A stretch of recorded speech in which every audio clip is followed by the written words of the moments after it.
Girlfriend's best friend convinced her I'm toxic. She's stunned I dumped her over it. All right, so here's the deal. I'm a 28-year-old guy, been dating this amazing girl, Sarah, who's 26. We've been together for just over a year now, and for the most part, things are great. I'm really into her. She's smart, funny, all that good stuff. But there's this one thing that's been a constant thorn in my side. Her best friend, Jake. Now, don't get me wrong. I'm not the jealous type. At least I try not to be. I've always believed in giving people their space, trusting them, and all that. But with Jake, man, it's been tough. Jake is 27, and he's been Sarah's ride or die since college. I knew they were close from the get-go, and at first I didn't think much of it.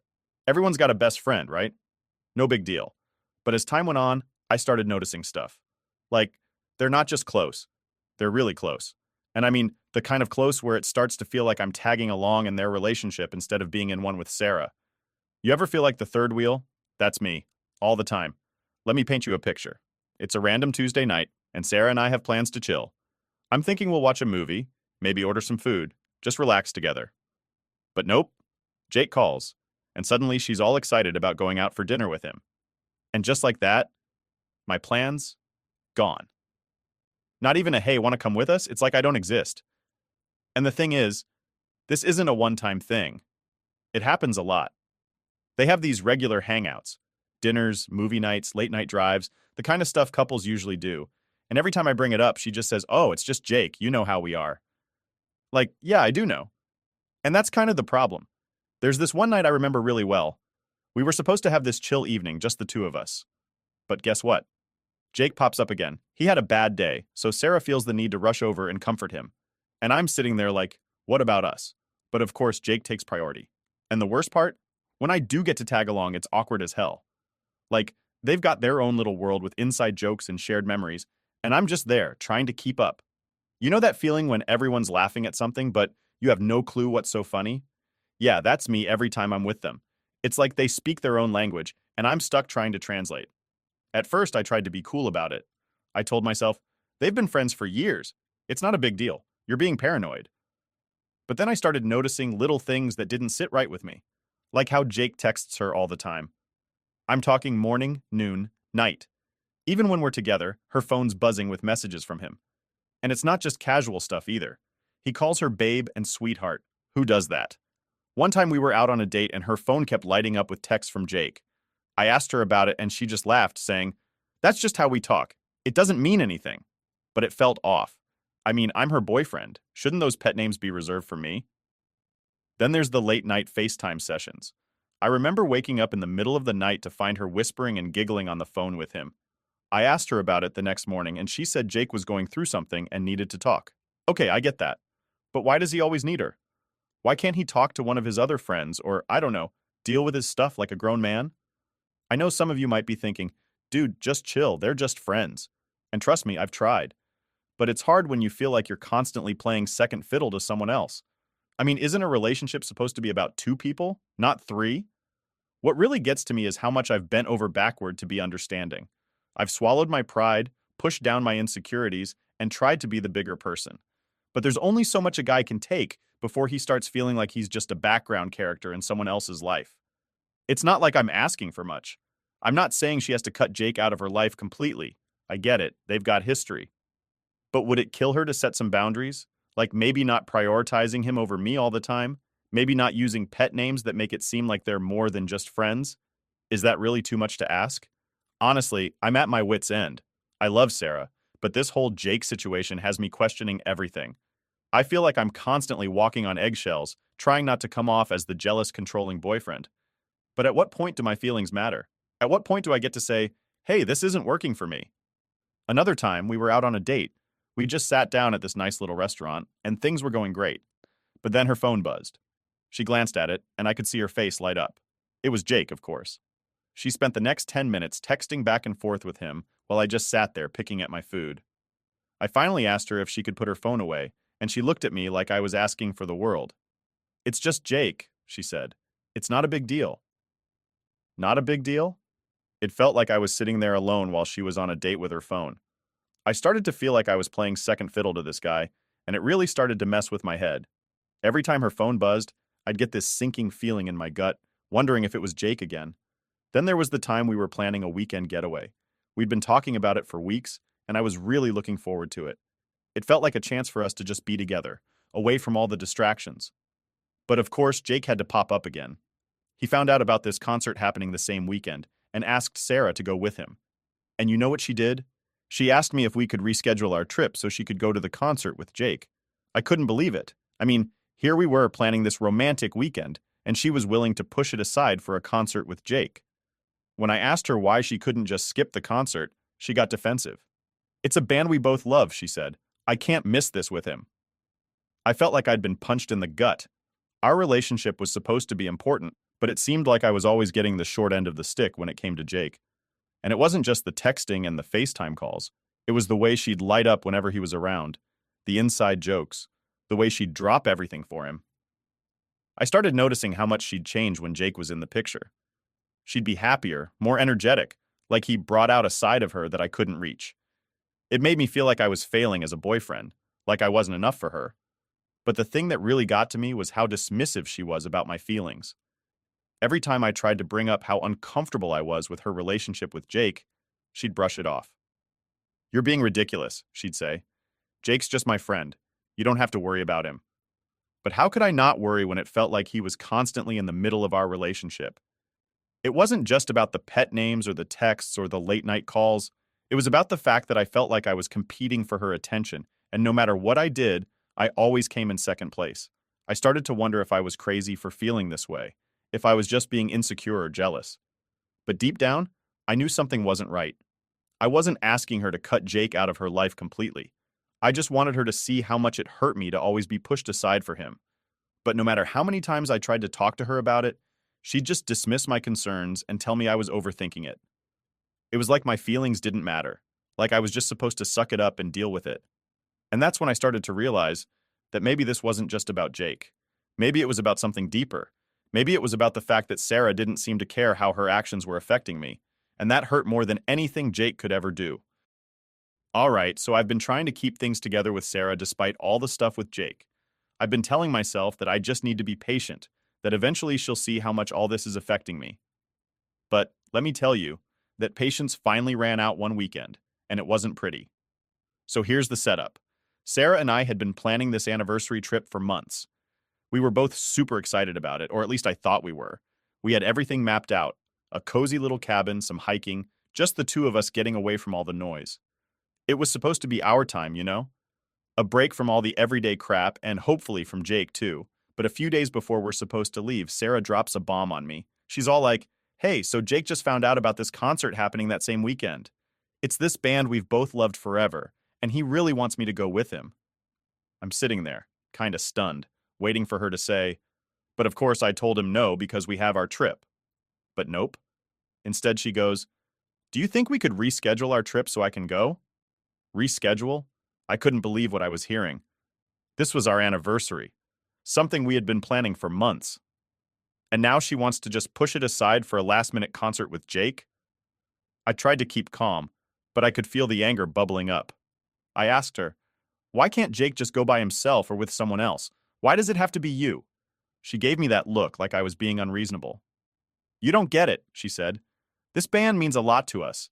It's like a once-in-a-lifetime thing. I can't miss it." And there it was, the moment I realized where I really stood in this relationship. It was like no matter what, Jake was always going to come first. I told her straight up, "Sarah, this isn't okay. You're asking me to step aside for Jake again. It feels like I'm constantly competing with him for your time and attention, and I'm tired of it." But she just brushed it off, saying I was overreacting and that it wasn't a big deal. "You knew Jake was part of my life when we started dating," she said. "Why are you trying to change me now?" That hit me hard. I wasn't trying to change her. I just wanted to feel like I was a priority too. Like our relationship actually mattered. But in that moment, it felt like I was asking for too much. She was so defensive, like she couldn't even see where I was coming from. Then she said something that really got under my skin. "Jake thinks you're being controlling and insecure," she told me. Oh, great. Now Jake's weighing in on our relationship? Like, why does his opinion even matter here? This was supposed to be about us, not him. I told her I needed some boundaries. No more pet names with Jake, no more constant one-on-one hangouts, and definitely no more prioritizing him over our relationship. But she blew up at me. She called me controlling, said I was being toxic. It was like she couldn't even hear me. All I was asking for was some basic respect. But to her, I was the bad guy. We fought for what felt like hours. I kept trying to explain how I felt, how much it hurt to always be the second choice. But she just kept doubling down, insisting that I was the one with the problem. She even said, "If you can't handle Jake being in my life, maybe this isn't going to work." That was the moment I knew we had hit a breaking point. I couldn't keep pretending that everything was fine. I couldn't keep ignoring how much this was hurting me. I loved Sarah, but I couldn't keep sacrificing my own happiness just to keep the peace. It wasn't fair to me. After that fight, she started giving me the silent treatment. I was left alone with my thoughts, replaying everything over and over in my head. I kept asking myself if I was really the one in the wrong, if maybe I was being too sensitive or controlling. But deep down, I knew that wasn't it. I wasn't asking for anything crazy. I just wanted to be treated like I mattered. I started thinking about all the times I had put her first, all the times I had made sacrifices for our relationship. And what did I get in return? More time for Jake, less time for me. It felt like I was fighting a losing battle, and no matter how hard I tried, I was never going to win. That weekend was supposed to be a celebration of us, a chance to reconnect and strengthen our relationship. But instead, it turned into another reminder of how far down the priority list I was. I realized that I couldn't keep living like this. Something had to change, or I was going to lose myself completely. And that's when I decided to give her the ultimatum. I didn't want to, but I felt like I had no choice. It was either she set some boundaries with Jake, or we're done. I didn't know how she was going to react, but I knew I couldn't keep going like this. I needed to know if she was willing to fight for us, or if I was just wasting my time. In that moment, I felt a weird mix of emotions: sadness, anger, frustration, but also a strange sense of relief. I had finally spoken my truth, laid everything out on the table. Now it was up to her to decide what she wanted. And honestly, I wasn't sure if I was ready to hear the answer. All right, so after the fight about the concert, I knew something had to give. I was done being the guy who gets pushed aside every time Jake decided he needed Sarah's attention. I loved her, sure, but I couldn't keep feeling like a distant second in my own relationship. It was draining me and I couldn't take it anymore. That's when I knew I had to draw a line. Now I didn't go into this thinking, hey, I'm going to drop an ultimatum and fix everything. Honestly, I didn't even like the idea of it. I've always thought ultimatums were a last resort, something people do when they're desperate. But at this point, I was desperate. I needed her to understand how much this was messing with me. So one evening, I sat her down. No distractions, no phones buzzing with texts from Jake, just us. I tried to stay calm, but I was nervous as hell. I didn't know how she was going to take it, but I couldn't back down now. I told her straight up, "Sarah, we need to talk about Jake." She sighed, clearly annoyed. "We've already talked about this," she said, brushing me off like it was no big deal. But it was a big deal, to me at least. "I know we've talked," I said, trying to keep my voice steady. "But nothing's changed, and I can't keep doing this. I feel like I'm constantly fighting for your attention, and Jake always wins." She rolled her eyes, which, let me tell you, did not help. "You're being ridiculous," she said. "Jake's my best friend. He's always been there for me. You knew that when we started dating." "I did," I admitted. "But I didn't know it would feel like this. Like I'm just a placeholder in your life while Jake gets all the important parts." That seemed to get her attention, at least a little. She frowned, but she didn't interrupt this time, so I kept going. "I'm not asking you to stop being friends with him," I said. "I get that you two are close, but there need to be boundaries. I'm your boyfriend, Sarah. I should be the one you turn to first, not him." She crossed her arms, clearly on the defensive. "What kind of boundaries?" she asked, almost challenging me. "No more pet names," I said, ticking off my points. "No more constant one-on-one hangouts, and definitely no more prioritizing him over me. If we're together, I need to feel like I matter. Like I'm not just some guy you're killing time with until Jake's free." Her face was hard to read, but I could tell she wasn't happy. "So what? If I don't do this, we're done?" she asked, her tone sharp. I hesitated, but only for a second. "Yeah," I said, feeling a lump in my throat. "If you can't do this, then maybe we shouldn't be together." Silence. She just stared at me, and for a moment I thought she might actually take it seriously, but then she shook her head and laughed bitterly. "You're giving me an ultimatum?" she said, incredulous. "That's not fair." "I know it's not ideal," I admitted, "but I don't know what else to do. I've tried talking to you about this and nothing's changed. I'm not trying to control you, Sarah. I just want to feel like I'm your partner, not some extra in your life." She didn't say anything for a while, and the silence was brutal. I could feel the weight of everything hanging in the air. and it was suffocating. Finally, she spoke. "You're asking me to change who I am," she said quietly. "No," I said, shaking my head. "I'm asking you to see how this is affecting me. I'm asking you to meet me halfway." She looked down at her hands, and for a moment, I thought she might actually consider it. But then she sighed and said, "Jake thinks you're being controlling." That hit me like a slap in the face. Jake thinks? Seriously, why does his opinion matter so much? This isn't about him. It's about us. She didn't have an answer for that, and the silence stretched on again.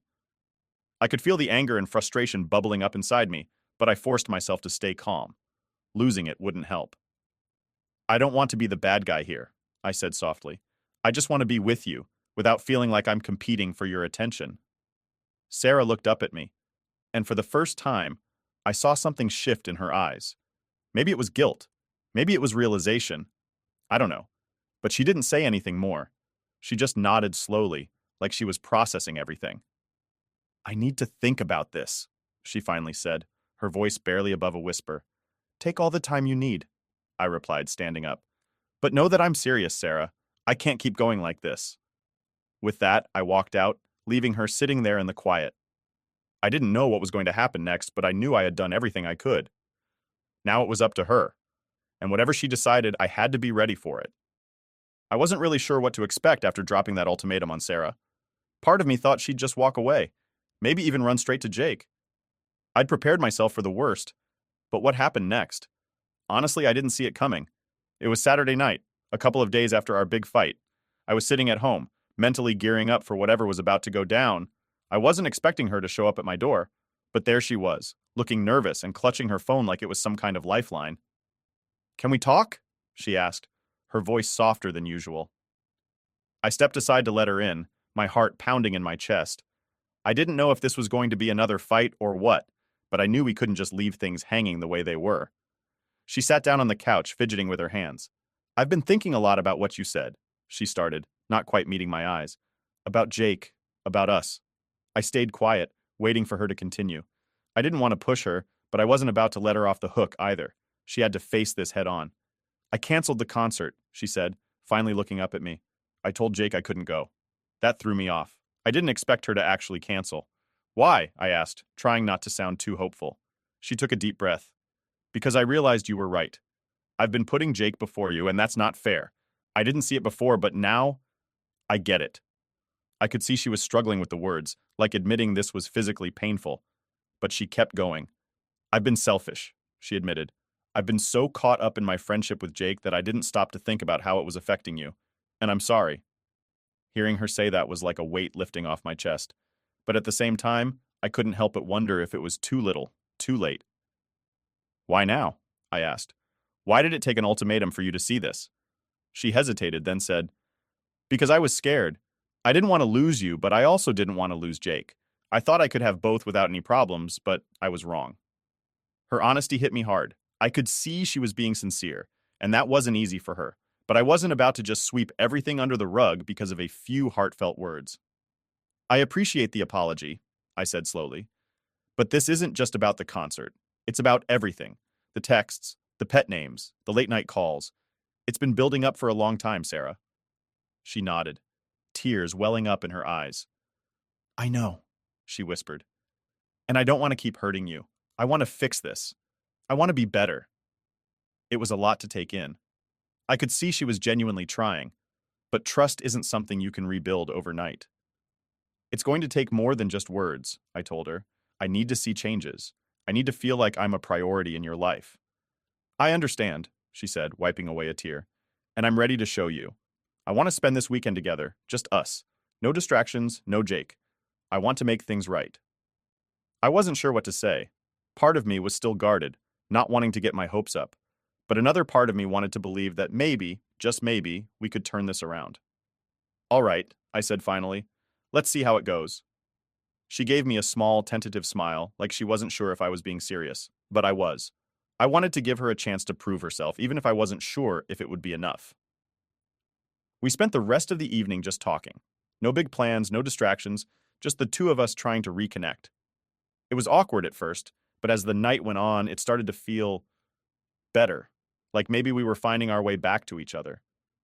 She opened up about her friendship with Jake, telling me things I didn't know before, how he'd been there for her during some tough times, how their bond had formed over shared struggles. It helped me understand why she valued him so much, even if it didn't completely excuse her actions. And I shared my side too, how it felt to be sidelined, to always come second to someone else. I told her how much it hurt to feel like I wasn't enough, like I was just an afterthought in her life. By the time we went to bed, I felt emotionally drained, but also lighter. It wasn't like everything was magically fixed, but it was a start. We were finally having the conversations we should have had a long time ago. The next morning, she made us breakfast, and we spent the day just being together. No Jake, no interruptions, just us. It felt good, but I knew it was going to take more than one good weekend to fix what was broken. Still, for the first time in a long time, I felt like there was hope. Like maybe we could get through this if we both put in the effort. But I also knew I had to be cautious. I couldn't let myself get swept up in the moment and forget all the hurt that had brought us here. As the day went on, I found myself wondering what the future would look like. Could we really move past this? Would she be able to set the boundaries I needed? Or was this just a temporary fix for a bigger problem? I didn't have all the answers, but for now, I was willing to take things one step at a time. We still had a long way to go, but at least we were finally on the same page. And that, for me, was a step in the right direction. After our intense conversation, Sarah and I decided to spend the weekend together, focusing on us and trying to rebuild what had been falling apart. I was still on edge, unsure if anything could truly mend the damage, but I was willing to try. Friday night started off simple enough. Dinner, a movie, and an effort to just be present with each other. We were cooking in my kitchen, some pasta dish that didn't require too much effort. It felt nice, almost like we were back in the early days when things were easy and light. We were laughing, making small talk about random stuff, and for a moment, it felt like we were on the right track. But then, halfway through the meal, Sarah put her fork down and gave me this look, the kind of look that tells you something big is coming. "I need to tell you something," she said, her voice quieter than usual. My heart skipped a beat. I braced myself, thinking she was about to drop another bomb about Jake, or maybe something else entirely. The air felt heavy as I waited for her to continue. "I'm pregnant," she finally said, barely above a whisper. I froze, my mind scrambling to catch up. "You're pregnant?" She nodded, her eyes already welling up with tears. "I just found out a few days ago. I wasn't sure how to tell you. I've been scared." At first, I was just in shock. Pregnant? It wasn't something we had talked about, at least not seriously. But as the words sank in, I felt a wave of emotion wash over me. Surprise, sure, but also a strange mix of happiness and anxiety. I stood up, walked over to her, and pulled her into a hug. Wow, I said, still trying to process. "That's amazing." She clung to me tightly, and for a moment everything felt right. This was huge, life-changing even, but it also felt like it could be the start of something good, something that could bring us closer together. The rest of the night was spent talking about what this meant for us. We sat on the couch, hands intertwined, discussing everything from baby names to how we'd handle the practical stuff. Money, space, telling our families. Sarah seemed genuinely happy, and I started to believe that maybe this was exactly what we needed to move forward. But as the initial shock and excitement began to settle, a nagging thought started creeping into my mind, something I couldn't shake no matter how hard I tried. The next morning, we went out for a walk. It was one of those crisp, cool mornings that made everything feel a little more alive. We talked more about the baby, what the future might look like, but that nagging thought was still there, lurking in the back of my mind. After we got back to my place, I noticed something odd. Sarah's phone, which was usually buzzing every few minutes with texts from Jake, was eerily silent. No calls, no messages. I didn't say anything at first, but it was strange. Jake had been such a constant presence, always texting, always needing something. Now, nothing. As the day went on, I couldn't help but notice how much calmer Sarah seemed. No distractions, no checking her phone nervously. It was almost too quiet. I tried to push it out of my mind, to just focus on us and the baby, but the doubts wouldn't let go. That evening, while we were sitting on the couch, I finally asked her about it. "Hey, I've noticed Jake hasn't been around much lately. Is everything okay with him?" Sarah hesitated for a moment before responding. "Yeah, he's just giving us space," she said, her tone a little too casual. "He knows we're working through stuff, so he's backing off for now." It sounded reasonable enough, but something about it felt off. Jake wasn't the type to just step back, not after how involved he'd been in our lives. And then the thought hit me like a punch to the gut. What if Jake knows something I don't? What if that's why he's gone quiet? I didn't bring it up right away, but the doubt kept growing. I replayed everything in my mind: the sudden apology, the pregnancy announcement, Jake's absence. Was there more to this story? Was it possible that Jake had been more than just a best friend? And now, knowing about the baby, had he decided to step back because he thought it might be his? Sunday morning, I woke up early, unable to shake the thoughts. I lay there, staring at the ceiling, trying to make sense of everything. Sarah was still asleep beside me, looking peaceful, unaware of the storm brewing in my head. As I got up and made coffee, I kept going over the timeline in my mind. If Sarah had just found out she was pregnant, that meant the baby was conceived at least a couple of months ago, around the same time when things between us had been at their most strained, and she was spending a lot of time with Jake. The pieces started to fit together, and not in a good way. I couldn't bring myself to ask her outright, not yet, but the doubts were there, gnawing at me. Was this baby really mine?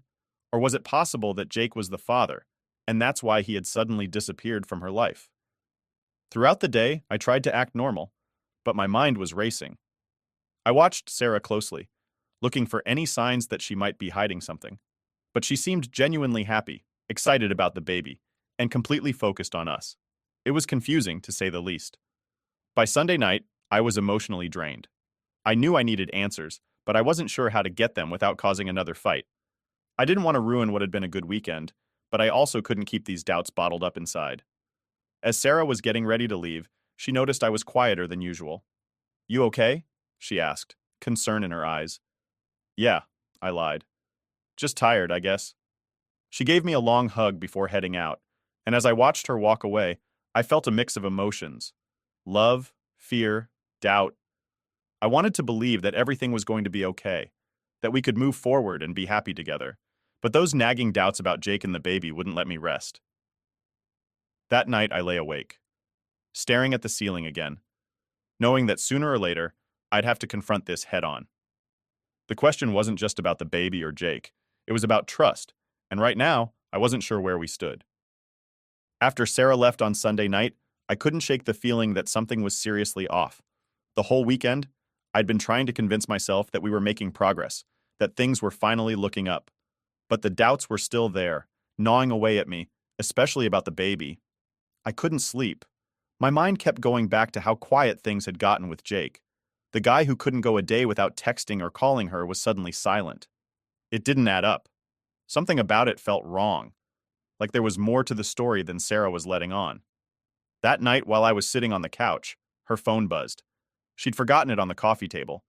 Normally, I wouldn't have even thought about looking at it, but my curiosity got the best of me. I hesitated for a second, then picked it up. I didn't go in looking for trouble, but I couldn't help myself.